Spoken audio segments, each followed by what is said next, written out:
Hi everyone, welcome to my channel. मैं हूं शिवानी।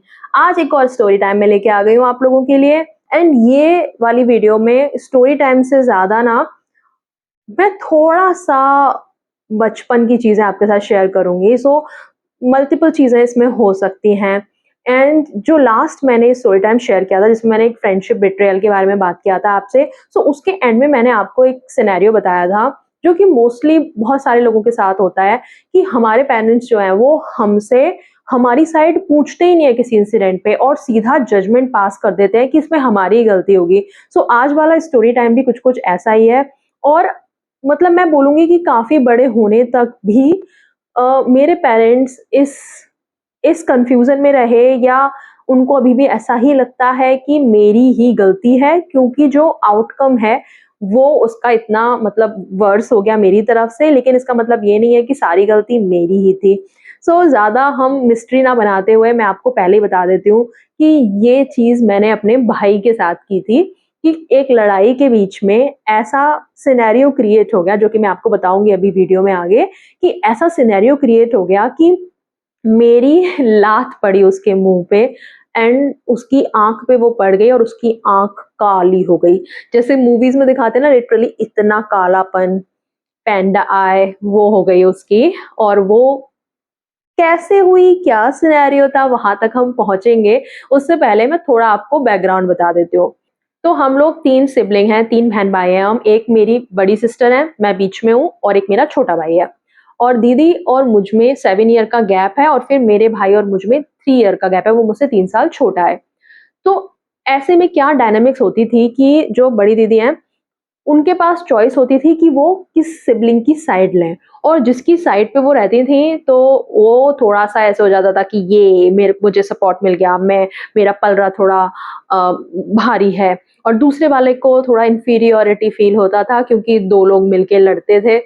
और ये सारी सिचुएशन अक्सर हमने फेस करी जब तक दीदी की शादी नहीं हो गई। दीदी की शादी के बाद थोड़ा मैं और मेरा भाई ज्यादा क्लोज आए और हम थोड़े बड़े भी हो चुके थे, थोड़ी मेच्योरिटी आ चुकी थी तब तक। तो फिर हमने थोड़ा लड़ना-झगड़ना कम कर दिया था उसके बाद। लेकिन ये वाली बात जो मैं आपको बताने वाली हूँ ना, ये तब की है जब मेरा भाई शायद 8-10 साल का रहा होगा और मैं उससे 3 साल बड़ी थी, तो आप कैलकुलेट कर लो। सो क्या होता था अक्सर कि मेरी मम्मी जो है अगर वो कहीं बाहर गई हुई हैं, तो पीछे से हम तीनों बहन-भाइयों की किसी ना किसी बात पे ऐसी सिचुएशन क्रिएट हो जाती थी कि हमारी भयंकर लड़ाई हो रही है। एंड मोस्टली दीदी मतलब किसी एक के साइड पे रहती थी और मेरे भाई की और मेरी लड़ाई हुआ करती थी, या दीदी की और मेरी भी हो रही है तो मतलब भाई तो ऑब्वियसली दीदी को ही चूज़ करता था, क्योंकि उसको पता है ये बड़ी है तो उसका पलड़ा भारी है तो इनके साथ रहो, तो वो थोड़ा-सा ये वाली पॉलिटिक्स खेलता था। मोस्ट ऑफ द टाइम मैं अलग साइड पे होती थी, बहुत ही कम ऐसा होता था कि दीदी और मैं सेम पेज पे हैं और भाई दूसरी साइड पे है। मोस्टली दीदी और वो एक साइड पे होते थे, मैं अलग होती थी। तो इस वाले इंसिडेंट में भी मुझे नहीं पता बैकग्राउंड क्या है, किस बात पे लड़ाई हो रही थी, शायद रिमोट के पीछे लड़ाई हो रही थी, क्योंकि रिमोट के पीछे बहुत लड़ाई होती थी हमारे घर पे। कि पहली बात तो मम्मी ना रिमोट छुपा जाती थी हमारी, और फिर हम ढूँढते थे मिलके कि कहाँ है। और जब मिल जाता था रिमोट तो फिर किसकी पसंद का चैनल चलेगा, कौन कंट्रोल करेगा, या फिर कोई एक पर्सन रिमोट लेके भाग रहा है और 2 लोग उसके पीछे-पीछे भाग रहे हैं, ऐसे सिनेरियोज़ होते थे हमारे घर में। अब मुझे नहीं पता ये वाला लड़ाई जो है वो किस बारे में हो रहा था, क्योंकि हर रोज़ एवरी डे कुछ ना कुछ बात पे हमारी बहस या लड़ाई होती रहती थी। तो कोई तो ऐसी बात थी जिसमें मेरी और मेरे भाई की लड़ाई हो रही थी और वो हाथापाई वाली लड़ाई हो रही थी। मोस्ट ऑफ द टाइम वो जब बहस नहीं कर पाता था ना, उसके पास लॉजिकल आर्गुमेंट नहीं होते थे, तो वो सीधा हाथ छोड़ देता था। ये उसकी बचपन से आदत रही है। इवन मुझे याद है जब वो बहुत ही छोटा-सा था, बहुत ही छोटा था, उसके मुँह से बात भी नहीं निकलती थी, तब इतनी ज़ोर से उसने ना प्लेट उठा के मारी थी मेरे यहाँ सर पे, ऐसे मोटा निकल आया था मेरे सर पे। तो वो बचपन से थोड़ा ऐसा-सा है कि उससे ना बहस में आप जीत नहीं सकते, ना वो लॉजिकल आर्गुमेंट दे पाता, वो कुछ भी या तो इलॉजिकल बातें करेगा या फिर आपको सीधा समझ रहे हो? तो ऐसा ही हुआ इस इंसिडेंट में भी। तो उसने मुझे मार कुटाई शुरू करी और मैं डिफेंस में मार रही हूँ। और एक पॉइंट ऐसा आया कि दीदी खड़ी हैं दरवाजे पे बेडरूम के। बेडरूम में डबल बेड है और उस बेड पे हमारी लड़ाई हो रही है और वो मेरा पैर पकड़ के खींच रहा है। मैं लिटरली खचेड़े जा रही हूँ पैर से, एक पैर से, और मैं उस पैर को छुड़ाने के लिए अपने पैर ऐसे-ऐसे, ऐसे-ऐसे मार रही हूँ। एंड उस कोशिश में ही ना मेरा पैर जो है वो उसके हाथ से ऐसे छूट गया और मेरा अभी भी मोशन क्या है, ऐसे-ऐसे पैर को मार के खुद को छुड़ाने का। सो ये उसने ऐसे मेरा पैर पकड़ के वो मुझे खींच रहा है, ये मेरा पैर उससे छूटा और मेरा मोशन ऐसे लगा और उसकी आँख में सीधा मेरा पैर लगा। उस टाइम पे तो वो इतनी तेज़ चिल्लाया, ऐसे आँख फोड़ गई है, लग गई टाइप्स ऐसे। और मेरी दीदी शॉक्ड कि वो बड़ी हैं, रिस्पॉन्सिबल उन्हें होना चाहिए, हमारी लड़ाई उन्हें बंद करानी चाहिए थी, लेकिन वो शायद किसी एक को तो चीयर कर रही थी and according to my brother वो उसको ही चीयर कर रही थी कि मार इसे मार टाइप समथिंग। एंड मैं भी इसमें थी कि अच्छा ये 2 लोग मिलके मुझ पे चढ़ रहे हैं तो मुझे भी बस बचना है, डिफेंस करना है।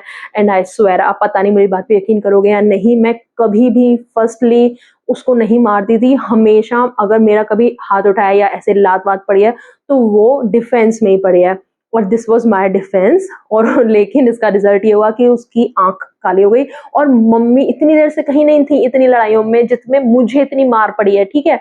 वो लेकिन उसी मोमेंट पे थोड़े टाइम में आ गई विदिन लाइक 5-10 मिनट्स वो घर में थी और उनको घुसते ही ये हल्ला दिखा कि वो चिल्ला रहा है, उसको लग गई है और आँख में लगी है और आँख जैसी सेंसिटिव चीज़ पे लगना तो इट्स लाइक कि पता नहीं मैंने क्या ही बहुत बड़ा जुर्म कर दिया हाई लेवल का। एंड जैसे ही उन्होंने उसका हाल देखा, उन्होंने कुछ ना सुना ना समझा, मेरी भद्रा उतार दी उन्होंने। एंड मेरी लैंग्वेज में हमारी लैंग्वेज में भद्रा उतारना मतलब बुरी तरह रजाई जैसे कूटी जाती है ना, ऐसे कूट धरा उन्होंने मुझे। और मुझे हँसी इसलिए आ रही है क्योंकि वो बहुत सैटिस्फैक्टरी मोमेंट था पर्सनली मेरे लिए कि तू भाई मुझे आधे 1 घंटे से पीट रहा है, कूट रहा है, मैं इतना डिफेंस कर रही हूँ, तू मुझे छोड़ नहीं रहा है, ठीक है? और मेरे से लगी तो क्या सटीक लगी। और उसके बाद में जो मेरा खौफ बना हुआ था, खौफ था मेरा एक कि भई दूर रह मुझसे, मैं तेरी आँख काली फिर से कर सकती हूँ, ठीक है? और जब भी ये बात आती थी तो वो फिर से खिसिया जाता था कि तूने मुझे मारा था एंड ऑल दैट। और अंदर ही अंदर मैं जानती थी कि भाई मैंने जानबूझ के नहीं मारा, ना मेरा इंटेंशन तुझे हर्ट करने का था, वो बस एक्सीडेंट था और मेरा डिफेंस था। लेकिन फिर जो मेरा दबदबा बना उसके बाद में कि मैं भी मार सकती हूँ तुझे तो उससे मैं काफ़ी खुश थी। लेकिन कभी भी जब ये पॉइंट आउट किया जाता था कि कैसे मेरा भाई मेरे साथ ये सब गलत करता है, छोटा होके भी मेरा नाम लेके वो मुझसे बात किया करता था, बहुत टाइम तक, बड़ा होने तक। अब बाद में उसने दीदी कहना शुरू किया और बदतमीज़ी करता था, मेरा नाम बिगाड़ता था, मुझे चिढ़ाता था, पता नहीं क्या-क्या। और जब भी उसकी गलती निकाली जाती थी, मैं उसकी गलती पॉइंट आउट करती थी, तो एक बात आती थी कि भई तू चुप रह, तू कोई कम नहीं है, तूने तो उसकी आँख काली कर दी थी मार के। और ये सिर्फ़ भाई नहीं, मेरी दीदी और मेरी मम्मी, मतलब सब कहते थे ये, आस-पड़ोस में कोई आके बैठा हुआ है हमारे घर में, ठीक है? कुछ भी बात चल रही है, भाई-बहनों की लड़ाई की बात चल रही है और ये बात हमेशा आ जाती थी कि भई इसने तो आँख काली कर दी थी इसकी। और मैं क्या सफाई दूँ उनको भाई कि ये मुझे उससे पहले आधा पौना 1 घंटा हो चुका था, ये मुझे परेशान कर रहा था, मुझे मार-कूट रहा था और ना जाने कितने अनेकों बार ऐसे इंसिडेंट्स रहे हैं कि इसने मुझे कूटा है। एंड लिटरली मैं कोने में छुप के ऐसे-ऐसे रोती हुई पाई गई हूँ। लेकिन मम्मी ने तब तो उसे कूटा नहीं, कूटती भी थी ना वो तो दोनों को इक्वली कूटती थी कि तुम लोग बहुत लड़ते हो, दोनों कूटे जाते थे हम। जो कपड़े धोने का ऐसे पुराने ज़माने में ना एक डंडा होता था, उससे कपड़े पीट-पीट के धोते थे। उस डंडे से हमने इतनी पिटाई खाई है, हमने चिमटे से पिटाई खाई है, हमने बेलन से पिटाई खाई है, अह, वाइपर से पिटाई खाई है हमने। सो उस टाइम पे तो इक्वली पिटाई लगती थी। जस्ट बिकॉज़ इस लड़ाई का आउटकम ये आ गया था कि उसकी आँख काली हो गई थी एट द एंड रिज़ल्ट, तो सारी गलती का भेला मुझ पे ही था। और बहुत सालों तक मैंने ऐसा सुना कि भई कैसे मैं इतनी क्रूर निर्दयी प्राणी हूँ कि मैंने अपने छोटे भाई की आँख को लात मार के काला कर दिया था। ख़ैर आप लोग मुझे बताना, अगर आपके और आपके सिबलिंग्स के बीच में कुछ ऐसे टाइप की इंटेंस वाली लड़ाइयाँ होती हों। और मैं आपको ये भी बोलना चाहूँगी कि एक टाइम बाद जाके हम लोग थोड़ा मैच्योर हो गए थे और फिर हमने ऐसी वाली लड़ाइयाँ करना बंद कर दिया। लेकिन हाँ, फिर हमारी वर्बल लड़ाइयाँ बहुत हायर लेवल की हो गई और अभी भी होती हैं और अभी भी चल रही है। सो वर्बल लड़ाइयाँ बहुत ज़्यादा हाई हो गई और फिज़िकल लड़ाइयाँ कम हो गई।